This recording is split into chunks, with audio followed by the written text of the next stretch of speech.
স্ত্রী যখন 8 মাসের গর্ভবতী তখন আমার শাশুড়ি এসে স্ত্রীকে নিয়ে গেল বাপের বাড়ি। ভাগ্যের কি নির্মম পরিহাস, মেয়েকে নিয়ে যাওয়ার দুদিন পর শাশুড়ি স্ট্রোক করলো। এতে তার শরীরের বাঁ দিক অবশ হয়ে গেল।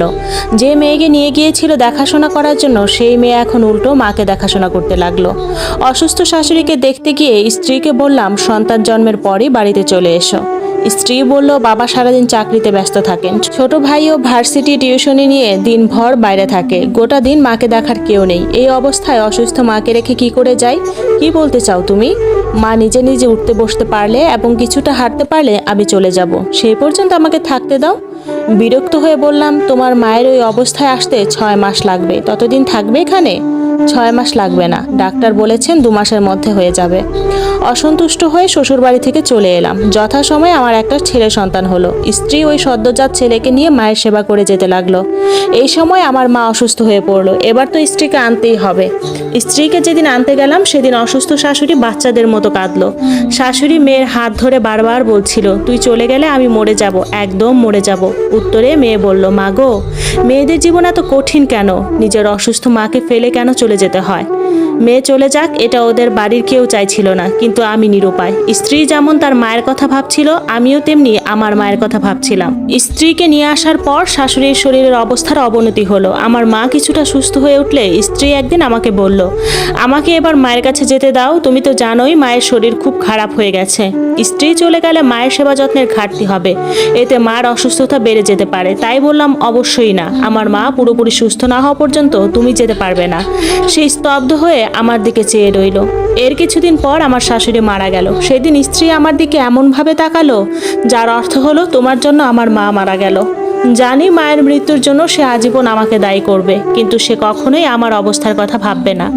তবে 27 বছর পর এমন একটা পরিস্থিতির সৃষ্টি হলো যখন আমি প্রমাণ করতে পারলাম শাশুড়ির মৃত্যুর জন্য আমি দায়ী নই। ঘটনা কি হয়েছিল বলি। আমার স্ত্রী তখন অসুস্থ, ছেলের বউ তার সেবা করছিল। এই সময় আচমকা ছেলের শাশুড়িও অসুস্থ হয়ে পড়লো। তাকে দেখাশোনা করার কেউ নেই। ছেলের বউ তখন বাপের বাড়ি যেতে চাইলে ছেলে ঠিক আমার কথাটাই বলল, অবশ্যই না, আমার মা পুরোপুরি সুস্থ না হওয়া পর্যন্ত তুমি যেতে পারবে না। ছেলের বউ স্তব্ধ হয়ে তার স্বামীর দিকে তাকালো, ঠিক যেভাবে আমার স্ত্রী একদিন আমার দিকে তাকিয়েছিল। আমি সেদিন আমার স্ত্রীকে বললাম তোমার মায়ের মৃত্যুর জন্য তুমি আমাকে দায়ী ভাবো, কিন্তু এখন নিজের ছেলেকে দেখে বুঝলে তো আমি পরিস্থিতির শিকার ছিলাম। আমার মা যদি সে সময় অসুস্থ না থাকতো তাহলে তোমাকে যেতে দিতাম, আমার কিছু করার ছিল না। স্ত্রী শোয়া অবস্থায় বলল কিছু করার ছিল না। আমি তখন বললাম না। সে তখন ছেলেকে আর ছেলের বউকে ডাকলো। ওরা এলে প্রথমে ছেলেকে বলল তুই নিজের মায়ের কথা ভাবছিস, এটা মা হিসেবে আমার জন্য আনন্দের, কিন্তু এটা ভুলে গেলে চলবে না তোর শাশুড়ি হলো তোর স্ত্রীর মা। তোর যেমন মন কাচ্ছে মায়ের জন্য, তোর বউয়েরও তেমন মন কাচ্ছে তার মায়ের জন্য। ছেলে তখন বলল কিন্তু আমি কি করতে পারি? তোমাকে এই অবস্থায় রেখে বউকে তো আর বাপের বাড়িতে পাঠাতে পারি না। আমার স্ত্রী তখন যে কথা বলল তার জন্য আমরা কেউ প্রস্তুত ছিলাম না। সে বলল তোর শাশুড়িকে আমাদের বাড়িতে নিয়ে আয়, নতুবা আমাকে নিয়ে চল তোর শ্বশুর বাড়িতে। তারপর ছেলের বউকে বলল একসাথে 2 অসুস্থ মায়ের সেবা করতে আপত্তি নেই তো তোমার?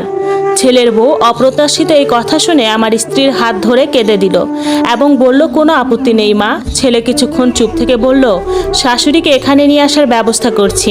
খরচ নিয়ে ভাবতে হয়নি, ছেলের শ্বশুর বাড়ি থেকে সব খরচ বহন করা হয়েছিল। এমনকি আমার স্ত্রীর চিকিৎসার খরচও তারা অনেকখানি দিয়েছিল।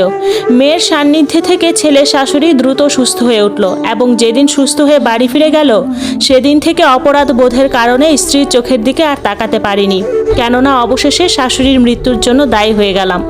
আমার স্ত্রী ছেলের শাশুড়িকে এনে যে সমাধান দিয়েছিল সেটা আমার শাশুড়ির ক্ষেত্রেও করতে পারতাম, কিন্তু করতে পারিনি, কারণ সেদিন শুধু আমার মায়ের কথা ভেবেছিলাম, স্ত্রীর মায়ের কথা নয়।